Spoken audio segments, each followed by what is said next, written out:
Olá, gente, nós estamos aqui no Festival Literário do CAAS, que é do Colégio Adventista da Asa Sul. Nós estamos aqui com a Débora Bianca, a nossa convidada especial.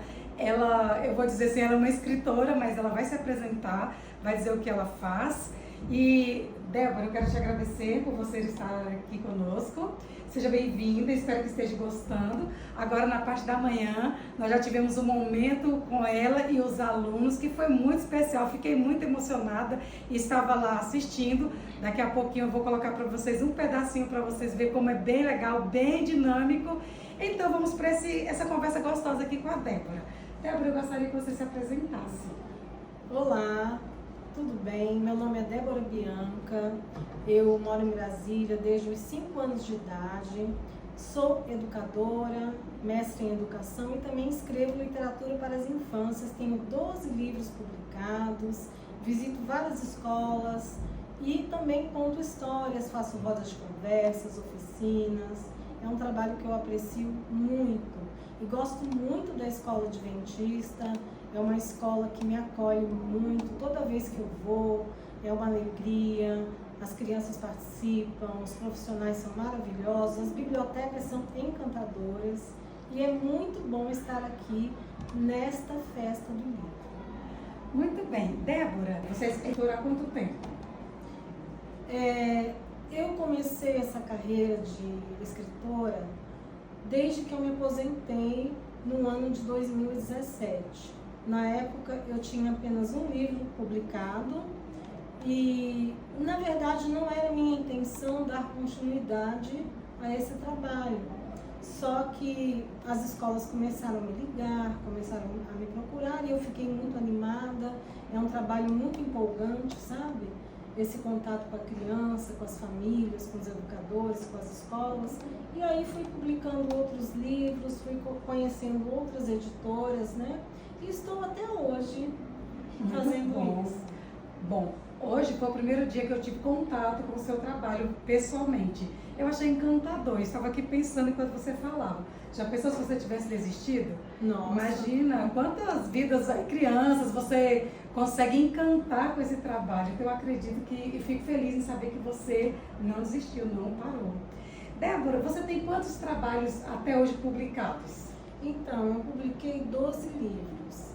Um deles, ele está fora de linha, porque precisa fazer uma revisão, né? De tempos em tempos, a gente precisa sempre fazer uma revisão, uma leitura crítica nesses livros. A gente contrata uma pessoa especializada para que a escrita esteja sempre de acordo com a BNCC. E agora nós estamos muito visando os ODS, né? Que são os Objetivos para o Desenvolvimento Sustentável da ONU até 2030. Nós procuramos sempre levar para a criança uma mensagem enriquecedora, uma mensagem sem ideologias, que possa realmente trazer algo de bom para que ela se torne um ser humano melhor. Muito bem, olha que interessante. Essa eu não conhecia. Que os livros, de tempo em tempo, eles são feitos uma revisão para atualizar. Isso. Porque também, às vezes, a linguagem que é usada em um tempo, naquele tempo ela já ficou um pouco, né, ali, Isso. desproporcional para aquele tempo, né, atual, né? Isso. A gente tem que ter muito cuidado ao escrever um livro infantil. Infanto-juvenil, né? Porque nós não podemos nunca inculcar na criança certos valores que são nossos, né? A nossa função é fazer literatura. E a literatura, ela é livre. Eu não posso, em momento algum, inferir ou expor ideologias que são minhas, né? E eu preciso respeitar o desenvolvimento da criança. Eu tenho que respeitar o currículo, a BNCC, né? Então, eu achei bastante interessante. Quando você vai criar uma história, de onde vem, eu sei que no seu caso o público maior é o infantil. Sim. E de onde você tira as inspirações para os seus livros? Bom, a minha inspiração são as próprias crianças.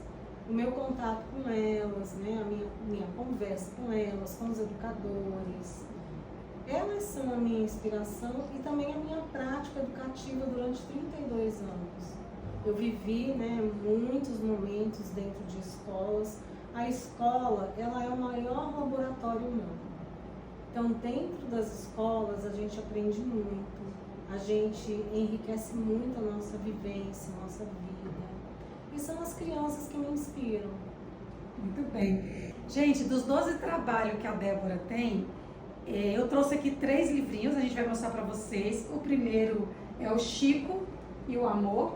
Isso. O Chico é o Amor. Chico e o Amor. Chico e o Amor. Esse livro, ele retrata sobre o quê?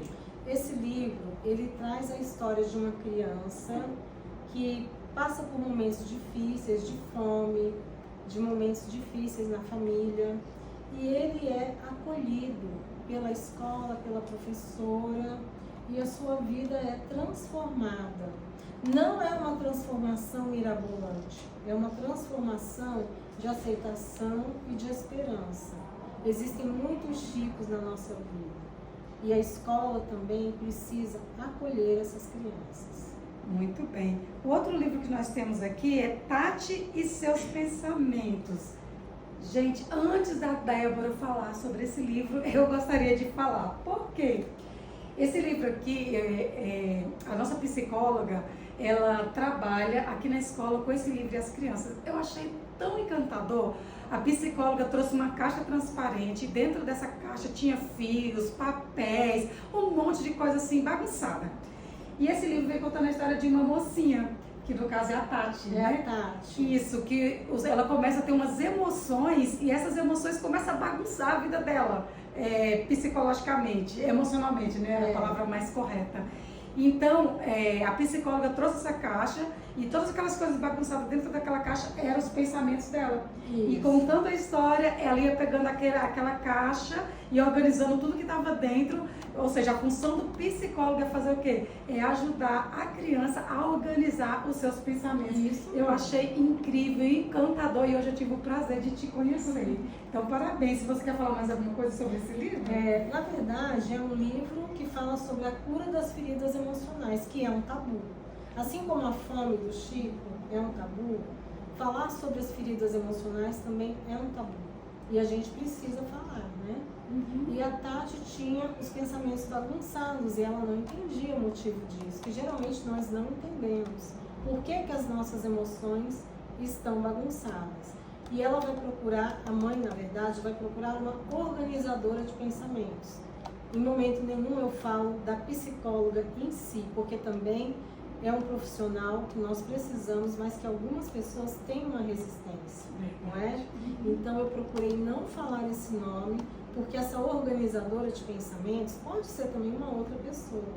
E a Tati começa a entender os seus pensamentos, ela começa a entender o que vai acontecendo, até que ela volta a fazer as coisas que ela gostava e descobre, andando pelo parque, que a vida pode ser colorida e leve como os balões coloridos que ela avista no parque. Muito bom. Eu achei bem interessante o que ela acabou de colocar.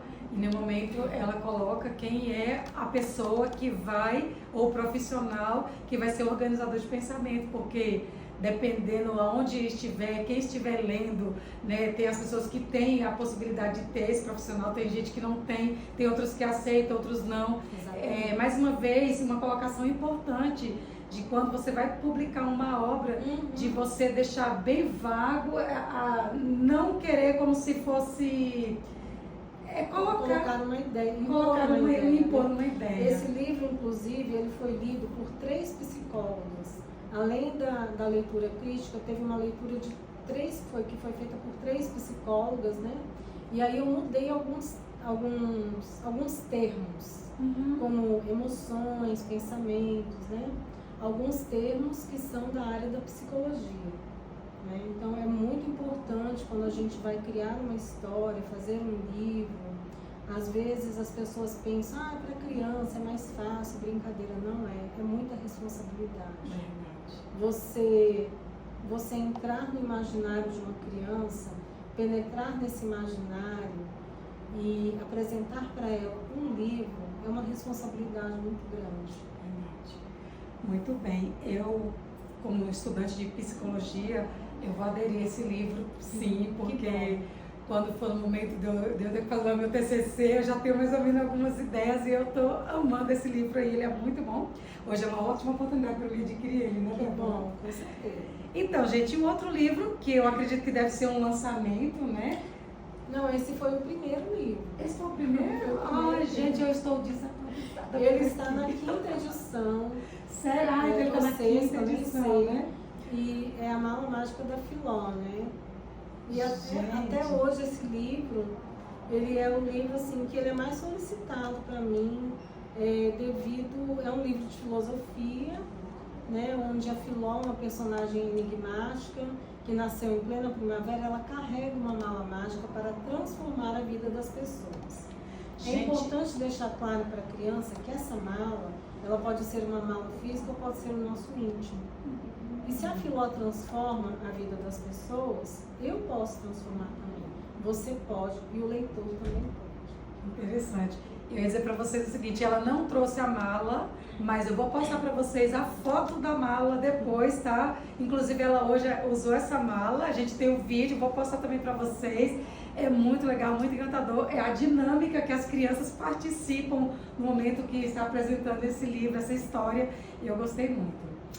Então, Débora, eu gostaria também que você deixasse aqui para o público que gosta dos seus livros, que você deixasse uma mensagem para essas pessoas, para as crianças, para quem estiver assistindo esse vídeo.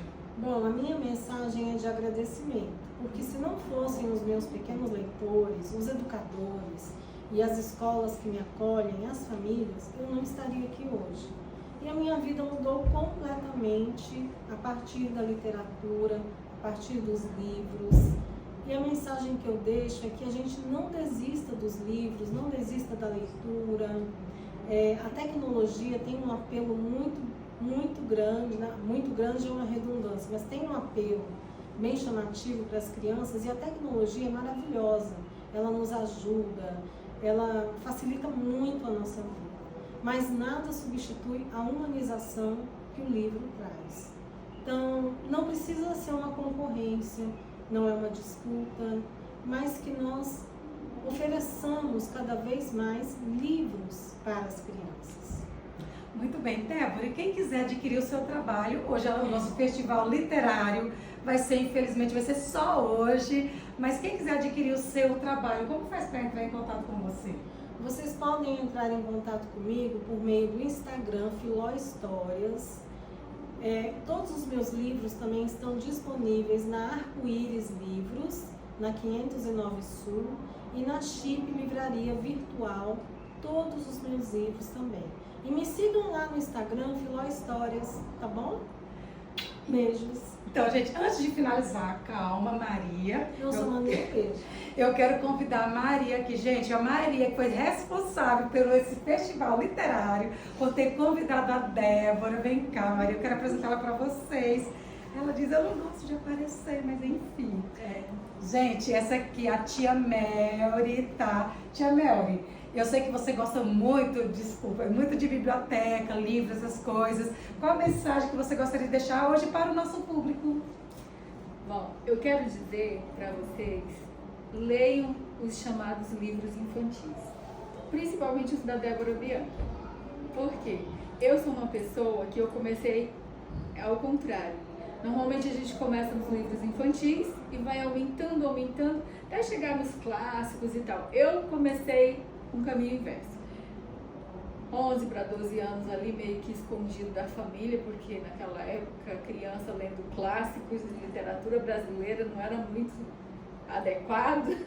Eu comecei lendo eles, e aí na medida que eu cheguei, fui crescendo, fui conhecendo Coleção Vagalume e outros conteúdos infanto-juvenil, e hoje eu parei aqui. E eu gosto de um termo que a Débora usa, que ela não chama de literatura infantil, ela chama de literatura para as infâncias. E eu concordo muito com isso. Esse termo, ele é utilizado hoje pelos estudiosos da literatura para as infâncias, da literatura de um modo geral, porque o livro, vamos dizer, infantil, primeiro ele toca o coração de um adulto. Porque eu tem uma criança que eu fui um dia, você também tem, você também tem. Então esse livro primeiro ele vai tocar um adulto que foi uma criança, que você nunca vai deixar de trazer essa criança dentro de você. Por isso que fala que é para as infâncias, E esse todas as termo infâncias. calhou muito bem, ele é perfeito. E eu indico porque os livros, as literaturas para as infâncias, os livros infantis, eles têm um teor muito rico. Eu me encanto, eu me emociono, eu uso nas minhas rodas de biblioterapia, eu uso para ler eu mesma com os meus filhos. Então, assim, eles transformam vidas. E vidas de pessoas de todas as idades. E a minha dica é essa: leiam e leiam livros de literatura para as infâncias. Então, gente, aproveitando que a Melody está aqui, nós vamos finalizar esse bate-papo super gostoso. Se hoje nós não estivéssemos no Festival Literário, a gente ia mais um pouquinho, tá? Muito obrigada de novo, Débora, que Deus te abençoe muito. Não desista, porque, acredite, ainda tem muitas crianças que leem. Tá? E é muito interessante o seu trabalho, muito lindo, porque você não só escreve, você além de escrever, você conta a história, você faz parte do personagem da história. E só uma última perguntinha, posso, tia Melanie? Pode. De todos os livros que você escreveu, algum foi baseado em alguma situação real que aconteceu com alguém ou não? Mais ou menos. Às vezes a gente tenta fazer uma situação real que aconteceu, mas sempre existe uma pequena modificação. Nunca é totalmente fidedigno, sabe? Até nas biografias que as pessoas escrevem, tudo, né? Sempre tem um pouquinho, assim, de interferência do autor, né? Porque senão perde a graça. A situação real é mais uma inspiração. A situação real é uma inspiração. E a gente, às vezes, até muda um pouquinho também, para não ficar tão parecido com aquela situação, com aquela pessoa. Pode trazer algum constrangimento, né? Então tá bom, muito obrigada novamente. Que Deus abençoe o seu trabalho, cada vez possa crescer ainda mais e alcançar inúmeras crianças no nosso Brasil. Tomara. Tia Melody, parabéns pelo seu trabalho, pela sua festa literária. Gente, tá lindo. Pena que vocês não podem vir aqui para ver, mas é uma pena mesmo. Mas parabéns, Melody, pelo seu trabalho. E nos despedimos por aqui. Um beijo para vocês, um abraço e até 2026, né, Maria? Na próxima festa literária. Exatamente. Tchau, gente. Tchau. Tchau.